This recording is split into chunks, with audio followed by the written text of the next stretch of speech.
simpan. Saat mendengarkan sejarah peperangan kaum muslimin, bulu-bulu kami berdiri merasakan kesungguhan dan semangat serta kekuatan mereka dalam menegakkan Islam. Namun rasa miris muncul terhadap umat Islam di dunia saat ini, di mana keadaan kita yang oleh orang-orang musyrik. Apa sebenarnya yang salah dari umat ini? Jadi ini Syekh Utsaimin rahimahullah sudah sebutkan sebenarnya. Masalah umat Islam sekarang ini adalah mereka tidak kembali kepada agama mereka. Banyak hadis, di antaranya hadis Nabi SAW yang berbunyi, nanti akan datang satu zaman di mana umat selain kalian, selain umat Islam ya, akan menggerogoti kalian seperti sebuah rayap yang memanggil teman-temannya untuk menggerogoti sebuah makanan. Ada makna lain seperti seseorang yang memanggil tamu-tamunya atau teman-temannya untuk makan di sebuah nampan, dan kalian itu nampan disebutkan. Maka para sahabat berkata, ya Rasulullah, kok bisa sedikit kejadian pada saat itu? Kata Nabi SAW, tidak, bahkan kalian banyak, lebih banyak dari orang kafir.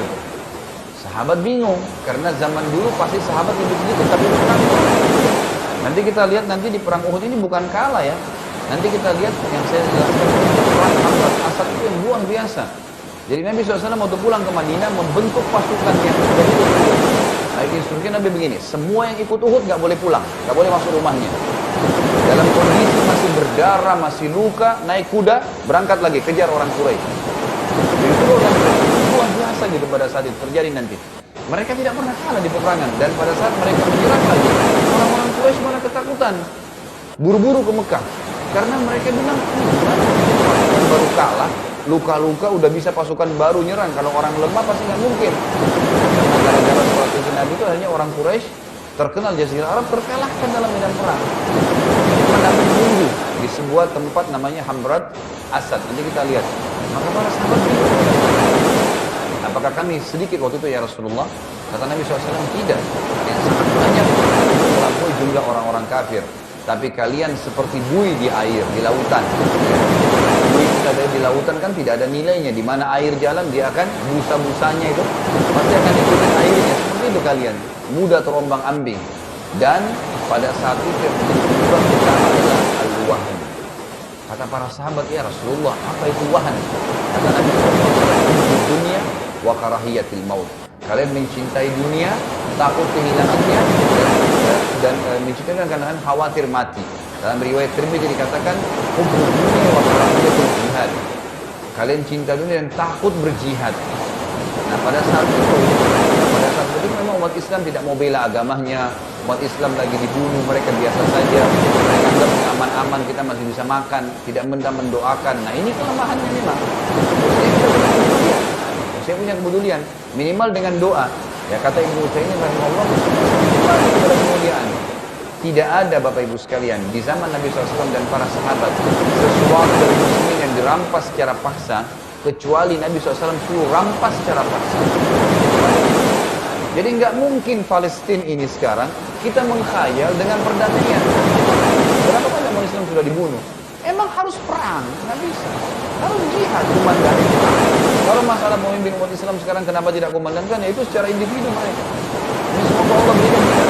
Gitu kan? Ini harusnya kita memimpin, harusnya kita memang berperang. Gitu kan?